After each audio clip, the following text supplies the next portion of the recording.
Hi friends, ಎಲ್ರಿಗೂ ನಮಸ್ಕಾರ. ನಾನಿವತ್ತು ಸಿಂಪಲ್ಲಾಗಿ ಕಾಬೂಲ್ ಕಡಲೆ ಉಸ್ಲಿಯನ್ನು ಮಾಡ್ತಾಯಿದ್ದೀನಿ.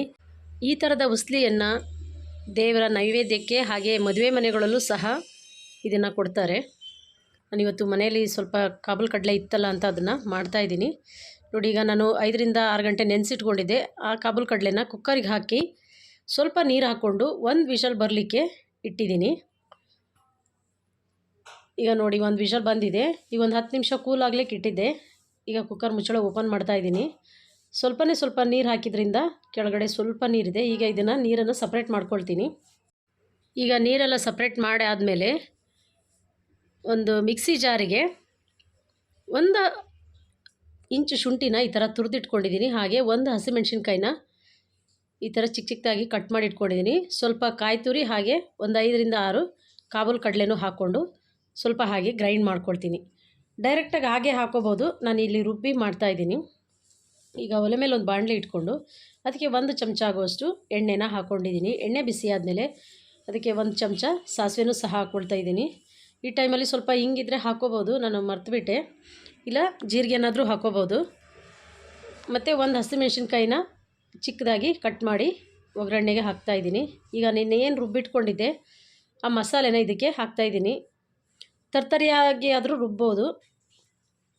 ನೋಡಿ, ಈಗ ಇದು ಮಸಾಲೆ ಎಲ್ಲ ಚೆನ್ನಾಗಿ ಫ್ರೈ ಆಗಬೇಕು. 1-2 ನಿಮಿಷ ಹಾಗೆ ಮಸಾಲೆನ ಫ್ರೈ ಮಾಡ್ಕೋಬೇಕು.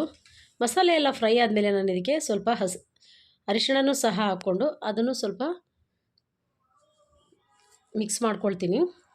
ಈಗ ನೋಡಿ, ನಾನು ಬಸ್ತಿಟ್ಕೊಂಡಂಥ ಕಾಬೂಲ್ ಕಡಲೆನ ಇದಕ್ಕೆ ಹಾಕ್ಕೊಂಡು ಇದ್ರ ಜೊತೆಗೆ ಸ್ವಲ್ಪ ತೆಂಗಿನ ತುರಿನೂ ಹಾಕ್ಕೊಳ್ತಾ ಇದ್ದೀನಿ. ಈಗ ಇದನ್ನೆಲ್ಲ ನೀಟಾಗಿ ಒಂದು ಸರಿ ಮಿಕ್ಸ್ ಮಾಡ್ಕೋಬೇಕು. ತೆಂಗಿನ ತುರಿ ಎಲ್ಲ ಕಾಬೂಲ್ ಕಡಲೆ ಜೊತೆ ಬೆರೆಯೋ ಹಾಗೆ ಮಿಕ್ಸ್ ಮಾಡಿಕೊಂಡು ರುಚಿ ತಕ್ಕಷ್ಟು ಉಪ್ಪನ್ನು ಸಹ ಹಾಕ್ಕೊಂಡು ಮತ್ತೊಂದು ಸರಿ 1-2 ನಿಮಿಷ ಹಾಗೆ ಮಿಕ್ಸ್ ಮಾಡ್ಕೋಬೇಕು. ಈ ಕಾಬೂಲ್ ಕಡಲೆನ ಬೇಯಿಸ್ಕೊಂಡಿರೋದ್ರಿಂದ ಇದೇನೇನು ಮತ್ತೆ ಒಲೆ ಮೇಲೆ ಬೇಯಿಸೋ ಅವಶ್ಯಕತೆ ಇಲ್ಲ. ಹೀಗೆ ಮಸಾಲೆನೆಲ್ಲ ಮಿಕ್ಸ್ ಮಾಡ್ತಾನೆ 1-2 ನಿಮಿಷ ಬಿಟ್ಟರೆ ಸಾಕು. ನೋಡಿ, ಲಾಸ್ಟಿಗೆ ಸ್ವಲ್ಪ ಕೊತ್ತಂಬರಿ ಸೊಪ್ಪನ್ನು ಹಾಕ್ಕೊಂಡು ಅದನ್ನು ಸ್ವಲ್ಪ ಮಿಕ್ಸ್ ಮಾಡಿಕೊಂಡು